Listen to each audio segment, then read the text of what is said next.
नमस्ते। Money capital channel में आप सबका स्वागत है। तो आज हम इस वीडियो में विज़ागर पॉलिटिक्स ये जो पेनी शेयर है तो उसके बारे में फुल एनालिसिस करने वाले हैं और ये शेयर हमें फ्यूचर में एक मल्टीबैगर बनते हुए देखने को मिल सकता है या फिर नहीं, तो उसके बारे में हम इस वीडियो में डिस्कशन करने वाले हैं। तो ये वीडियो शुरू करने से पहले अगर आपने पहली बार इस चैनल को विजिट किया है तो इस चैनल को सब्सक्राइब कीजिए, साथ ही में बेल आइकॉन प्रेस करके ऑल सेक्शन पर क्लिक करें ताकि आपको शेयर मार्केट रिलेटेड अपडेट जानकारी मिल सके। तो आज हम इस वीडियो में विज़ागर पॉलिटिक्स लिमिटेड इस कंपनी के बारे में इंफॉर्मेशन देखेंगे और उससे एनालिसिस करके देखेंगे कि कंपनी का शेयर हमें फ्यूचर में एक मल्टीबैगर होते हुए देखने को मिलता है या फिर नहीं, और साथ ही में हमें इस कंपनी में क्या स्ट्रेटजी लेके अपनी इन्वेस्टमेंट करनी चाहिए, तो उन सब के बारे में हम इस वीडियो में इंफॉर्मेशन देखने वाले। तो सबसे पहले अगर हम कंपनी के बिजनेस के बारे में देखेंगे तो Visagar Polytex Limited is engage in the business of retail, wholesale, trading and the manufacturing of textile and textile related goods. तो कंपनी का हम बिजनेस देखेंगे तो कंपनी हमें रिटेल, होलसेल, ट्रेडिंग और साथ ही में टेक्सटाइल से रिलेटेड जो बिजनेस है तो उन सेगमेंट में हमें काम करते हुए देखने को मिल रही है। इसके बाद कंपनी का जो लेटेस्ट क्वार्टर 3 है उसमें कंपनी कैसा परफॉर्मेंस कर रही है तो उसके बारे में हम यहाँ पर सबसे पहले देखते हैं। तो सबसे पहले हम क्वार्टर 3 में कंपनी का सेल्स देखेंगे तो हमें दिसंबर 21 में 1.06 करोड़ का कंपनी का सेल्स देखने को मिला है, जो कि अगर हम क्वार्टर 2 में देखेंगे तो हमें ये सेल्स 1.39 करोड़ का देखने को मिला था। तो कंपनी के सेल्स हमें थोड़ा सा डाउन होते हुए इस क्वार्टर 3 में क्वार्टर 2 के कंपेरेटिवली देखने को मिल रहा है। वही पिछले साल के क्वार्टर 3 में देखेंगे तो कंपनी का सेल्स 1.47 करोड़ का था।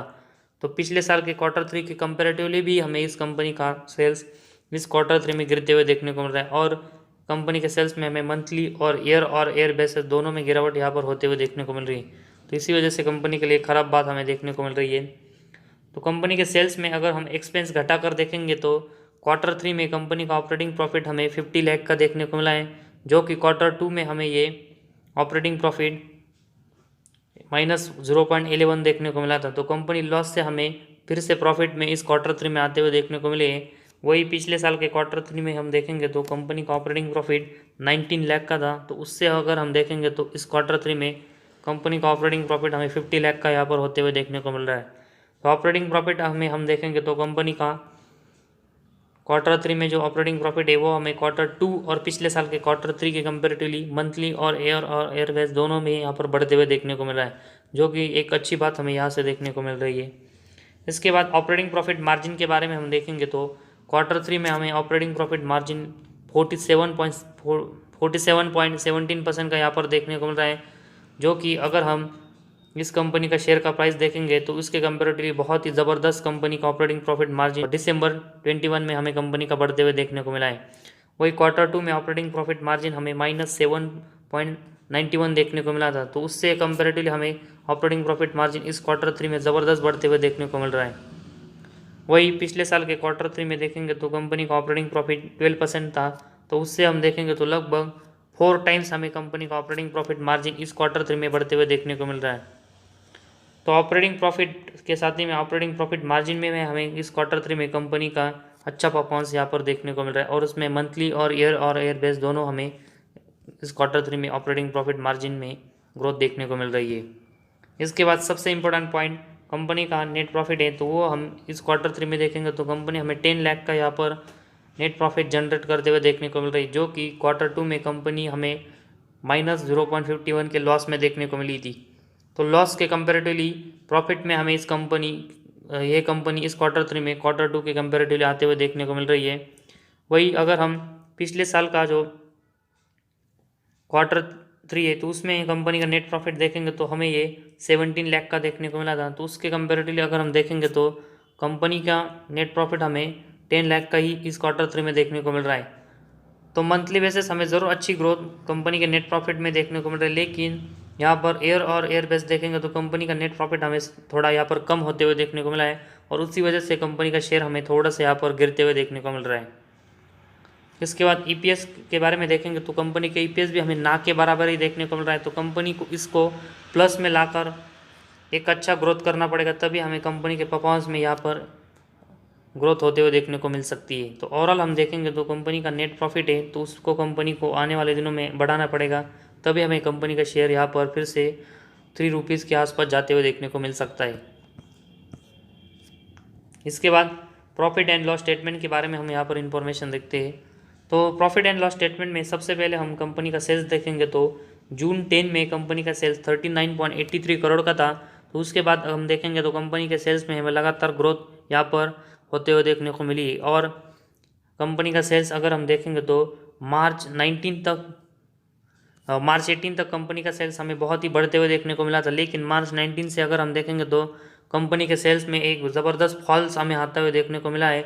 और मार्च 21 में कंपनी का सेल्स हमें सिर्फ 4.81 करोड़ का देखने को मिल रहा है, जो कि एक निगेटिव बात हमें यहाँ से देखने को मिल रही है। वही जो ट्रेलिंग 12 मंथ्स है तो उसमें भी कंपनी का सेल्स हमें 3.68 करोड़ का देखने को मिल रहा है। तो इसी वजह से कंपनी का जो सेल्स है वो बहुत डाउन होने के बहुत ही स्ट्रॉन्ग पॉसिबिलिटीज़ हमें आने वाले दिनों में देखने को मिल रही है।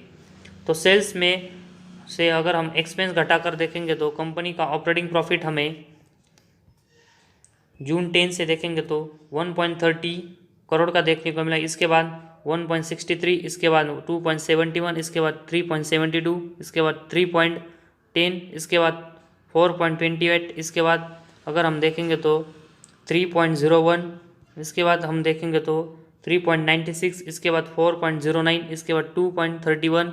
और मार्च 20 में देखेंगे तो कंपनी हमें ऑपरेटिंग प्रॉफिट में लॉस में जाते हुए देखने को मिली थी। लेकिन मार्च 21 में फिर से हमें कंपनी यहाँ पर 56 लाख का यहाँ पर ऑपरेटिंग प्रॉफिट करते हुए देखने को मिले। तो इसी वजह से हम कह सकते हैं कि ऑपरेटिंग प्रॉफिट कंपनी का हमें आने वाले दिनों में बढ़ते हुए देखने को मिल सकता है। लेकिन कंपनी का सेल्स जो घटने की जो स्ट्रॉन्ग पॉसिबिलिटीज़ है तो उसी की वजह से कंपनी की परफॉर्मेंस हमें आने वाले दिनों में डाउन और भी होते हुए देखने को मिल सकती है। और कंपनी का शेयर अगर हमें ऊपर जाते हुए देखने को मिलता है तो सिर्फ ऑपरेटर की वजह से यहाँ पर होते हुए देखने को मिल सकता है। लेकिन कंपनी का शेयर अगर ऐसे समय हमें ऊपर जाते हुए देखने को मिलता है तो हमें एग्जिट भी अच्छी तरीके से करना चाहिए, ताकि अगर कंपनी का शेयर ऊपर जाने के बाद फिर से लोअर सर्किट में आता है तो हमें ज़्यादा लॉस ना हो।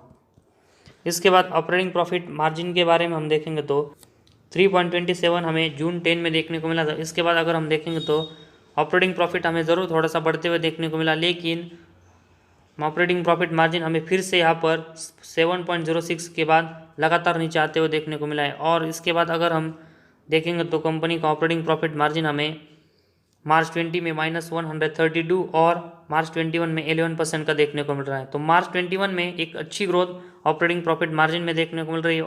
तो कंपनी का ऑपरेटिंग प्रॉफिट मार्जिन में हमें अच्छी ग्रोथ यहाँ से देखने को मिल रही है। इसके बाद कंपनी का जो सबसे इम्पोर्टेंट पॉइंट है कंपनी का नेट प्रॉफिट, तो उसके बारे में हम यहाँ पर देखते हैं। तो कंपनी का नेट प्रॉफिट अगर हम जून 10 से देखेंगे तो हमें 63 लाख का देखने को मिला था। तो उसके बाद अगर हम देखेंगे तो कंपनी हमें अच्छे से लगातार प्रॉफिट बढ़ाते हुए देखने को मिली थी। और कंपनी का नेट प्रॉफिट हमें लगातार 1 करोड़ के ऊपर यहाँ पर जाते हुए देखने को मिला था। लेकिन अगर हम पिछले कुछ साल में देखेंगे तो कंपनी का नेट प्रॉफिट हमें 16 लाख, इसके बाद फिर से कंपनी लॉस में मार्च 20 में जाते हुए देखने को मिली है। और मार्च 21 में कंपनी का नेट प्रॉफिट हमें सिर्फ 0.04 का देखने को मिला है। और जो ट्रेलिंग 12 मंथ्स है तो उसमें हमें कंपनी का नेट प्रॉफिट फिर से माइनस में जाते हुए देखने को मिला है, जो कि अगर हमें सेल्स देखा तो कंपनी का सेल्स भी हमें ट्रेलिंग 12 मंथ्स में यहाँ पर कम होते हुए देखने को मिल रहा है। तो इसी वजह से कंपनी के जो आने वाले नेट प्रॉफिट और सेल्स है उसमें हमें कंपनी के परफॉर्मेंस यहाँ पर डाउन होने की स्ट्रॉन्ग पॉसिबिलिटीज़ देखने को मिल रही है। तो इसी वजह से कंपनी के शेयर के लिए हमें यहाँ से एक निगेटिव बात देखने को मिल रही है। वही अगर हम कंपनी का ईपीएस देखेंगे तो कंपनी का ईपीएस भी हमें लगातार डाउन होते हुए देखने को मिल रहा है और ना के बराबर देखने को मिल रहा है। तो कंपनी को इसको भी आने वाले दिनों में अच्छे से यहाँ पर ग्रोथ करना पड़ेगा और इसको प्लस में लाना पड़ेगा, तभी हमें कंपनी के और परफॉर्मेंस में यहाँ पर ईपीएस भी प्लस में आते हुए देखने को मिलता है। तो कंपनी के परफॉर्मेंस यहाँ से इम्प्रूव होते हुए देखने को मिलेंगे। तो कंपनी के जो सेल्स और साथ ही में कंपनी का नेट प्रॉफिट है वो हमें पिछले कुछ सालों में इसमें भारी गिरावट आते हुए देखने को मिली है। और इसी की वजह से हम देखेंगे तो कंपनी के जो परफॉर्मेंस है वो हमें ख़राब होने की वजह से, तो इसी वजह से हमें कंपनी के शेयर में भी एक अच्छा खासा डाउनफॉल आते हुए देखने को मिल रहा है और शेयर में गिरावट होते हुए देखने को मिल रही है। इसके बाद अगर हम कंपनी की बैलेंस शीट देखेंगे तो कंपनी की जो बैलेंस शीट है उसमें कंपनी के जो सबसे पहले अगर हम रिजर्व देखेंगे तो जून 10 में कंपनी के रिजर्व 9.69 करोड़ के थे। उसके बाद मार्च 15 तक कंपनी के जो रिजर्व है वो हमें 24 करोड़ तक बढ़ते हुए देखने को मिले थे। लेकिन इसके बाद अगर हम देखेंगे तो कंपनी के रिजर्व हमें लगातार कम होते हुए देखने को मिले और सितंबर 21 में ये रिजर्व हमें -10 करोड़ के होते हुए देखने को मिले, जो कि कंपनी के लिए ख़राब बात हमें यहाँ से देखने को मिल रही है। इसके कंपैरेटिवली अगर हम कंपनी के बोरिंग्स देखेंगे तो जून 10 में कंपनी के ऊपर 2 करोड़ का जो बोरिंग्स था वो हमें लगातार यहाँ से बढ़ते हुए देखने को मिला, और ये बोरिंग्स हमें सितंबर 21 में कंपनी के ऊपर 9 करोड़ का देखने को मिला है। तो कंपनी के रिजर्व और बोरिंग्स के कंपैरिजन हम सितंबर 21 में करके देखेंगे तो कंपनी के जो रिजर्व है वो हमें माइनस में देखने को मिल रहे हैं, और कंपनी का बोरिंग्स है वो उसके कंपैरेटिवली हमें लगातार बढ़ते हुए 9 करोड़ का देखने को मिल रहा है। तो कंपनी के जो रिजर्व माइनस में देखने को मिल रहे हैं और बोरिंग्स हमें लगातार बढ़ते हुए देखने को मिल रहे हैं, तो उसी की वजह से कंपनी की जो बैलेंस शीट है वो हमें यहाँ से खराब होते हुए देखने को मिल रही है, और उसी का तो कंपनी के बोरिंग्स जो बढ़ते हुए देखने को मिल रहे हैं तो उसकी इम्पैक्ट की वजह से कंपनी के नेट प्रॉफिट भी हमें लगातार कम होते हुए देखने को मिल रहा है। तो कंपनी को आने वाले दिनों में अपना जो बोरिंग्स है वो कम करना पड़ेगा और कंपनी के रिजर्व बढ़ाने पड़ेंगे, तभी हमें कंपनी का जो नेट प्रॉफिट है वो यहाँ से बढ़ते हुए देखने को मिलेगा और कंपनी के परफॉर्मेंस यहाँ से इंक्रीज होते हुए देखने को मिलेंगे। इसके बाद कैश फ्लोज के बारे में अगर हम देखेंगे तो कंपनी का जो कैश फ्लो है उसमें हम cash from operating activity, cash from investing activity, cash from financing activity, तो इन तीनों को मिलाकर कंपनी का नेट कैश फ्लो है वो हमें मार्च 21 में -0.08 का देखने को मिला है। इसके बाद 20 में -0.14, और इससे पहले हम देखेंगे तो मार्च 19 में हमें प्लस में देखने को मिला था। इसके बाद पहले भी देखेंगे तो ये माइनस में देखने को मिला है। तो कंपनी का नेट कैश फ्लो है वो हमें यहाँ पर स्टेबल देखने को नहीं मिल रहा, एक साल है हमें प्लस में और उसके बाद ये माइनस में देखने को मिल रहा है, और पिछले अगर हम 2 साल में देखेंगे तो नेट कैश फ्लो कंपनी का माइनस में देखने को मिल रहा है। तो कंपनी को ये भी आने वाले दिनों में प्लस में लाना पड़ेगा, तभी कंपनी के लिए एक अच्छी बात हमें यहाँ से होते हुए देखने को मिलेगी। तो फिलहाल नेट कैश फ्लो भी कंपनी के यहाँ पर ख़राब देखने को मिल रही है, जिसकी वजह से कंपनी के लिए नेगेटिव बात हमें यहाँ से देखने को मिल रही है।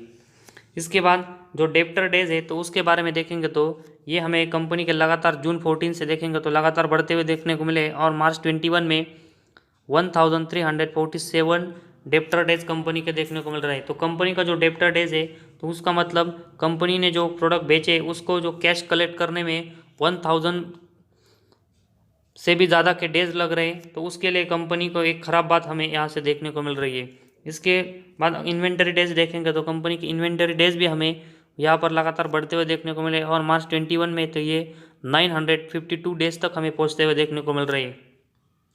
तो कंपनी जो अपने प्रोडक्ट है वो 952 डेज में यहाँ पर बेचते हुए देखने को मिल रही है, तो इसी वजह से ये खराब बात इस कंपनी के लिए हमें यहाँ से देखने को मिल रही है। तो डेप्टर डेज और साथ ही में इन्वेंटरी डेज बढ़ना ये किसी भी कंपनी के लिए ख़राब बात होती है, और मार्च 21 में कंपनी की ये बहुत ही ज़बरदस्त हमें बढ़ते हुए देखने को मिल रहा है, तो इसी वजह से कंपनी के लिए ये भी ख़राब बात हमें इस पॉइंट में देखने को मिल रही है। तो कंपनी को आने वाले दिनों में डेप्टर डेज और इन्वेंटरी डेज दोनों को कम करना पड़ेगा, तभी एक अच्छी बात हमें यहाँ से होते हुए देखने को मिलेगी। इसके बाद कंपनी का जो शेयर होल्डिंग पैटर्न है तो उसके बारे में हम यहाँ पर इंफॉर्मेशन देखते हैं। तो सबसे पहले हम प्रमोटर के पास देखेंगे तो दिसंबर 21 में 5.63% की हिस्सेदारी हमें उनके पास देखने को मिल रही है। इसके बाद डीआईएस के पास 0.03, इसके बाद पब्लिक के पास देखेंगे तो 94.34% की हिस्सेदारी हमें उनके पास देखने को मिल रही है।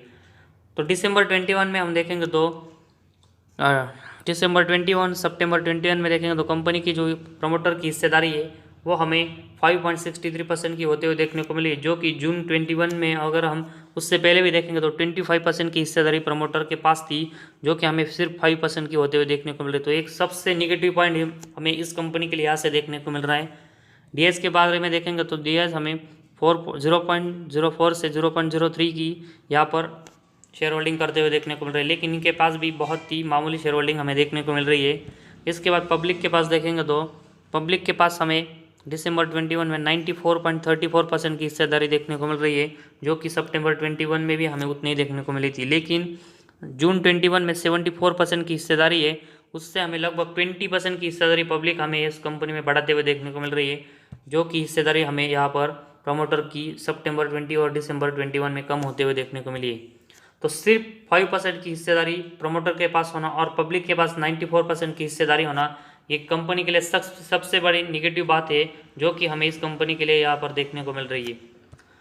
तो ओवरऑल अगर हम इस कंपनी के परफॉर्मेंस में देखेंगे तो कंपनी की जो प्रॉफिट एंड लॉस स्टेटमेंट है उसमें हमें कंपनी के सेल्स लगातार डाउन होते हुए देखने को मिल रहे हैं। साथ ही में कंपनी का जो नेट प्रॉफिट है वो भी हमें पिछले 2 सालों में लगातार डाउन होते हुए देखने को मिल रहा है। साथ ही में कैश फ्लो अगर हम देखेंगे तो कंपनी के पिछले 2 सालों में निगेटिव में देखने को मिल रहे हैं, और कंपनी के अगर हम बैलेंस शीट देखेंगे तो कंपनी के रिजर्व लगातार हमें माइनस में जाते हुए देखने को मिल रहे हैं और उसके कंपेरेटिवली कंपनी के बोरोइंग्स बढ़ते हुए देखने को मिल रहे हैं और इसी वजह से कंपनी का नेट प्रॉफिट भी हमें यहाँ पर कम होते हुए देखने को मिल रहा है।